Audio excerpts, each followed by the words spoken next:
এতিয়া মই আহিলোঁ আপোনাৰ PM সূৰ্যঘৰ যিটো স্কিম আছে তাতে সোলাৰ পেনেল লগাবৰ কাৰণে মোৰ গাঁও ঘৰটোত মানে সোলাৰ পেনেলৰ ব্যৱস্থা কৰি দিওঁ। তো এইটো আমি মানে ভাবাৰ মতে এইটো এটা ভাল স্কিম হয় চেন্ট্ৰেল গভৰ্ণমেণ্টৰ। আপুনি 3 কিলোৱাট যদি লগাই লয় তেতিয়াহ'লে গভৰ্ণমেণ্টৰ ফালৰ পৰা 1,30,000 টকা ছাবচিডি পৰ্যন্ত পাব আৰু বাকীখিনি আপুনি একদম ইজি EMI-ত আপুনি মাহে মাহে মাৰি থাকিব পাৰিব। তাৰ ফলত আপোনাৰ ঘৰত কাৰেণ্টৰ বিলো নাহে আৰু কাৰেণ্টটো আমাৰ গাঁৱতটো পৰিৱেশ একেবাৰে বেয়া, কাৰেণ্ট গৈ থাকে, সেইকাৰণে মই লগাব লগা হৈছে। আৰু ইনভাৰ্টাৰতকৈ ভাল কাম কৰিব। মই ইনভাৰ্টাৰ লোৱা কথা আছিলে, কিন্তু এই বস্তুটো ইয়াতে দেখিলোঁ বা এমাহৰ আগত মই নিজেও চাৰ্চ কৰিছিলোঁ, বস্তুটো বহুতে লগাইছে আৰু চেন্ট্ৰেল গভৰ্ণমেণ্টৰ এটা স্কিম হয়।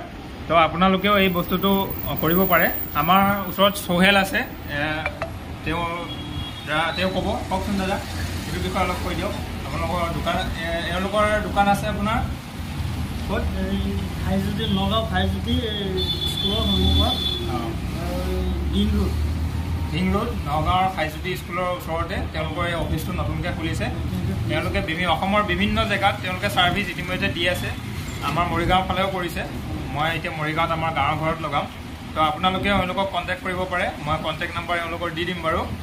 তো এইটো এটা একদম গভৰ্ণমেণ্টৰ স্কিম হয়। মই আপোনাক দেখাই দি আছোঁ আপোনালোকক। এয়া বৰ্ডখনতো আপোনালোকে তেওঁলোকৰ নাম্বাৰ দেখা পাইছে নহয়, তাতে কণ্টেক্ট কৰিও ল'ব পাৰিব বা ইয়াতে আপোনালোকে ভিজিটো কৰিব পাৰে।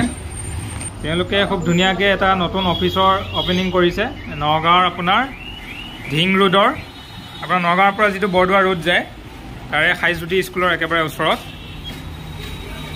আপোনালোকে এওক পাবই, সোহেল আহমেদ। তেওঁৰ ওচৰত আহি আপোনালোকে সবিশেষ কৰিব পাৰিব।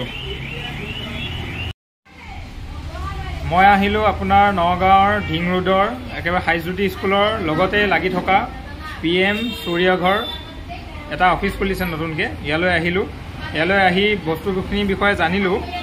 প্ৰধানমন্ত্ৰী সূৰ্যঘৰ স্কিমৰ আণ্ডাৰত তেওঁলোকে এটা অফিচ খুলিছে আৰু ইয়াতে কি হ'ব, আপোনালোকে 1 কিলোৱাট, 2 কিলোৱাট, 3 কিলোৱাট এনেদৰে আপোনালোকে সোলাৰ পেনেল ঘৰত লগাব পাৰিব। তাৰ ফলত আপোনাৰ ঘৰৰ বিজুলী বিল একেবাৰে কমি যাব। আৰু আমাৰ গাঁও অঞ্চলত বা বিভিন্ন ঠাইত আজিকালিও পাৱাৰ কাট হয় ন, কাৰেণ্টটো গুচি গৈ থাকে, অসুবিধা হয়, আমি ইনভাৰ্টাৰ ইউজ কৰিব লগা হয়। মই আহিলোঁ আমাৰ গাঁৱত এটা মৰিগাঁৱৰ ঘৰত ইনভাৰ্টাৰ লগোৱা কথা আছিল, কিন্তু এই বস্তুটোৰ বিষয়ে জানিব পাৰি মই ইয়ালৈ আহিলোঁ আৰু এতিয়া এপ্লাই কৰি দিলোঁ। এপ্লাই কৰিবলৈ আপোনাৰ বেংকৰ একাউণ্টটো, আধাৰ কাৰ্ড, পেন কাৰ্ড আৰু যিটো আপোনালোকৰ ইলেক্ট্ৰিচিটি কনজিউমাৰ বিল আছে সেইটো লাগিব। আপোনালোকে লগত লৈ এইখিনি বস্তু লগত লৈ এওঁলোকৰ ওচৰত আহিব পাৰে বা তেওঁলোকক ফোন যোগে যোগাযোগো কৰিব পাৰে। তো এইটো এটা খুব ভাল স্কিম হয় আৰু এটা ৰিনিউৱেবল এনাৰ্জি হয়। ইয়াৰ ফলত মানে আপোনাৰ ঘৰত ইলেক্ট্ৰিচিটিৰ পৰা যদি আপুনি এইটো ভালদৰে ব্যৱহাৰ কৰে, শ্বৰ্ট চাৰ্কিট এইবিলাক সমস্যাও নাথাকে।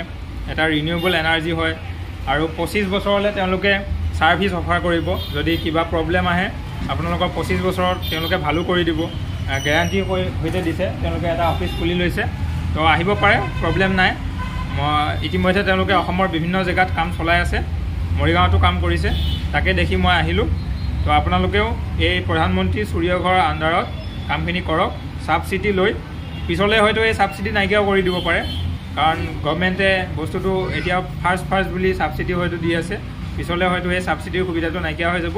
তো অতি সোনকালে আপোনালোকে ইনভাৰ্টাৰ সলনি এই বস্তুটো ব্যৱহাৰ কৰিব পাৰে। বা ইনভাৰ্টাৰটো আমাৰ এটা সময়ত বেয়া হৈ যায়গৈ, আপোনাৰ এবছৰ 2 বছৰৰ পিছত ইনভাৰ্টাৰ হয়তো আপোনাৰ বেয়াও হৈ যাব পাৰে। আপুনি ইনভাৰ্টাৰ এটা কানেকশ্যন লোৱাৰ সলনি আপুনি এই প্ৰধানমন্ত্ৰী সূৰ্যঘৰৰ আণ্ডাৰত এইটো আপোনালোকে কানেকশ্যন কৰি লওক। ধন্যবাদ।